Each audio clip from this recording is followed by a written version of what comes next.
ही के पदाधिकारी आपके बेटी बचाओ बेटी पढ़ाओ के नारे पे जो है मटिया बेट कर रहे हैं। क्योंकि बीजेपी की सरकार है, बीजेपी तानाशाही करती है।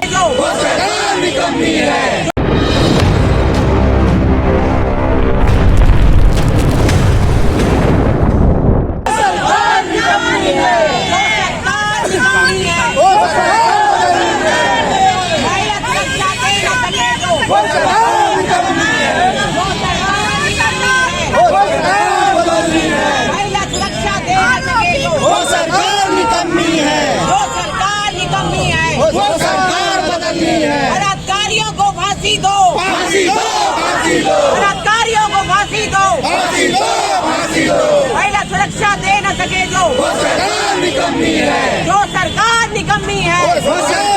हम लोग आज बीएचयू गेट पर जो है कि प्रदर्शन इसलिए कर रहे हैं कि जो कि आईटी सेल वाले जो बीजेपी की जो 3 कार्यकर्ता हैं वो जो है बीएचयू कैंपस में पढ़ने वाली बच्चियों को आए दिन रेप करते थे और 2 महीने से ये जो है कि कांड हुआ था। उसके बाद 2 महीने बीजेपी सरकार ने उनको बलात्कारियों को सुरक्षा दे रही थी, लेकिन अभी पकड़े गए हैं। हम उनकी मांग कर रहे हैं कि उनको फांसी दिया जाए और इस बचाव में जो बच्चों को बचा रहे हैं, बलात्कारियों को जो बचा रहे हैं, उन बचाव करने वालों का भी जांच होनी चाहिए, उनको भी पकड़ना चाहिए, उनको भी जेल हो। ये हमारी मांग है। अगर बीजेपी सरकार हमारी मांग को नहीं मानती है, उनकी सुरक्षा में खड़ी रहती है, तो हम आगे भी इसी तरह से प्रदर्शन करेंगे, उनके फांसी के लिए मांग करेंगे और जो उनके सुरक्षा में खड़े हैं उनको भी जो है कि जेल में भेजा जाए। इसकी हम लगातार मांग करते रहेंगे।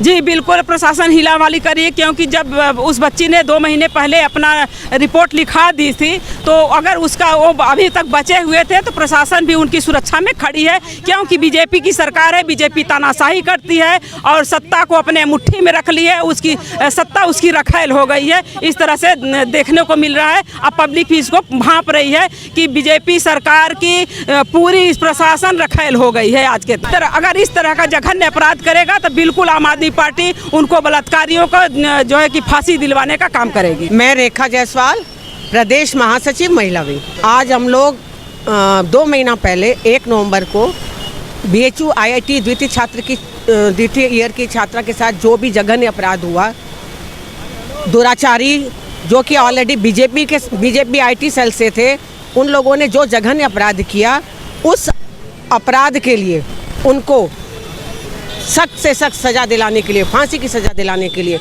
हमारी ये मांग है कि पीड़िता को न्याय दिया जाए और जल्द से जल्द 1 महीने के अंदर इन बलात्कारियों को फांसी दी जाए, ताकि जितने दूसरे दरिंदे हैं वो भी जो है इससे सीख लें कि हम कोई अपराध करेंगे तो हम भी बचेंगे नहीं।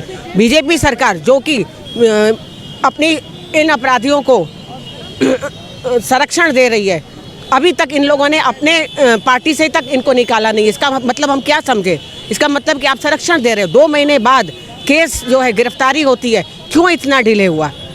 आप नारा तो देते हो बेटी बचाओ बेटी पढ़ाओ, लेकिन क्या बेटी बचाओ बेटी पढ़ाओ का ये आप सही में जो है इस पे अमल कर रहे हो? नहीं, आप ही के पदाधिकारी आपके बेटी बचाओ बेटी पढ़ाओ के नारे पे जो है मटिया बेट कर रहे हैं। हमारी मांग है ज़्यादा से ज़्यादा लोगों के सामने, और हमारी तो ये भी मांग है पब्लिक के सामने इन्हें फांसी दी जाए।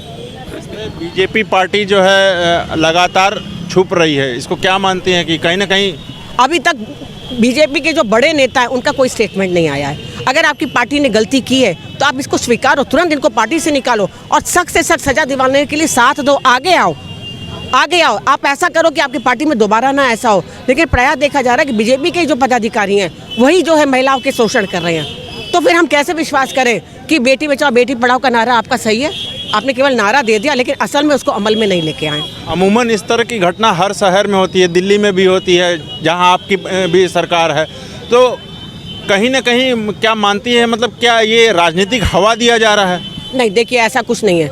दिल्ली में जो भी पुलिस है वो केजरीवाल सरकार के अंडर में नहीं है। दिल्ली में जो भी क्राइम हो रहा है उसकी पूरी जिम्मेदार दिल्ली पुलिस है, जो कि केंद्र सरकार के अंडर में आती है। क्राइम ना हो इसके लिए पूरे दिल्ली में सीसी कैमरे लगाए गए हैं, और इसी की वजह से जो दुराचारी हैं, जो भी क्राइम करके भागते हैं, वो बचते नहीं हैं और तुरंत पकड़े जाते हैं। अगर पुलिस जो है दिल्ली सरकार के हाथ में दे दी जाए तो मुझे लगता है कि बहुत अच्छी परिस्थितियों की बहुत अच्छा इन दुराचारियों पे जो है लगाम लगाया जाएगा।